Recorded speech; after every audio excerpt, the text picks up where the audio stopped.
I went into The Death of Robin Hood expecting something that would reinvent the Robin Hood story, especially with Hugh Jackman leading the cast. Instead, I got a movie that's fine. Not bad, not amazing, just one of those movies that fills a couple of hours if you've got nothing else lined up. And honestly, that's probably the best way to describe it. It's a decent time pass movie, but I don't think it's one I'll ever feel the need to revisit. Before I get into it, like and follow if you're into movie reviews where we actually say what we think, instead of pretending every movie is either a masterpiece or the worst thing ever made. So the movie is basically about an aging Robin Hood who's long past his legendary days. Instead of the heroic outlaw everyone remembers from the stories, we meet a man who's haunted by the life he's lived, the people he's killed, and the weight of the legend that keeps following him wherever he goes. The movie isn't really interested in the action-packed Robin Hood we all know. It's more interested in asking what happens after the legend ends, and the man is left alone with his regrets. That's a cool idea, and honestly, it's the reason I wanted to watch this in the first place. The problem is that having a good idea isn't the same thing as making a great movie.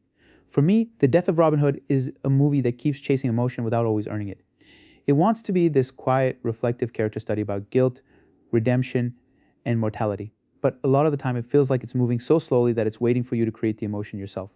There are moments where it absolutely works, but there are just as many where I found myself checking how much movie was left. What worked for me was Hugh Jackman.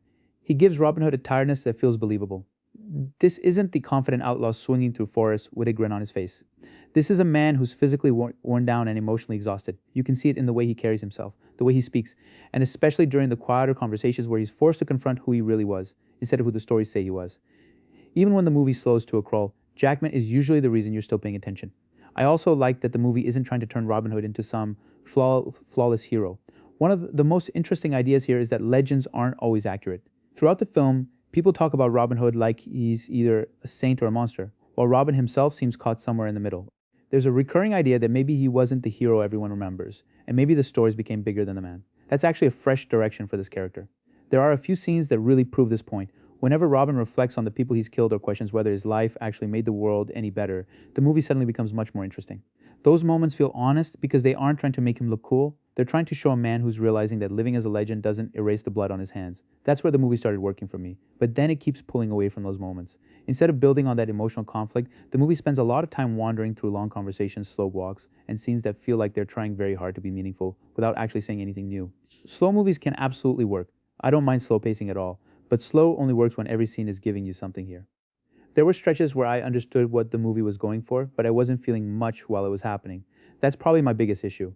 The movie keeps asking me to sit with Robin's guilt, but after a while it feels like it's repeating the same emotional beat in different locations. We already understand that he's haunted. We already understand that he's tired. The film keeps reminding us instead of pushing those ideas somewhere deeper.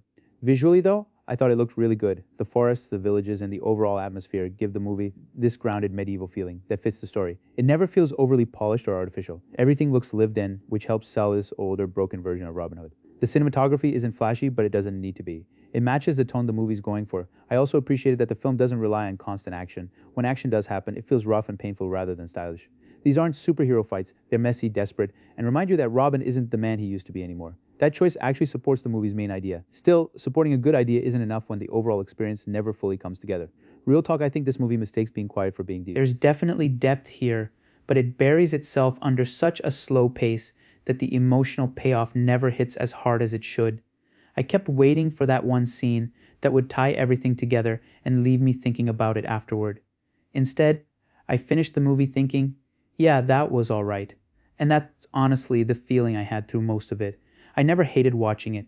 I was never bored enough to turn it off. But I also never reached a point where I thought, wow, people really need to see this.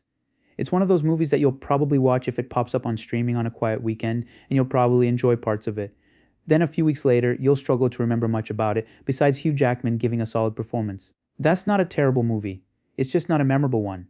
This movie had the chance to tell a fascinating story about what happens when a legend outlives the man behind it. Instead, it settles for being decent.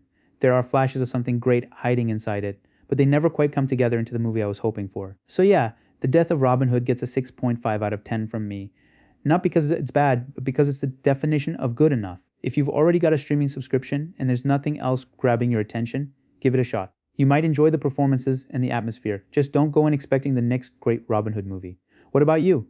Did you think The Death of Robin Hood deserved more than a 6.5? Or do you think it's exactly the kind of movie you'll watch once and never think about again? Let me know. And if you like movie reviews that don't sound like a press release, hit that follow button.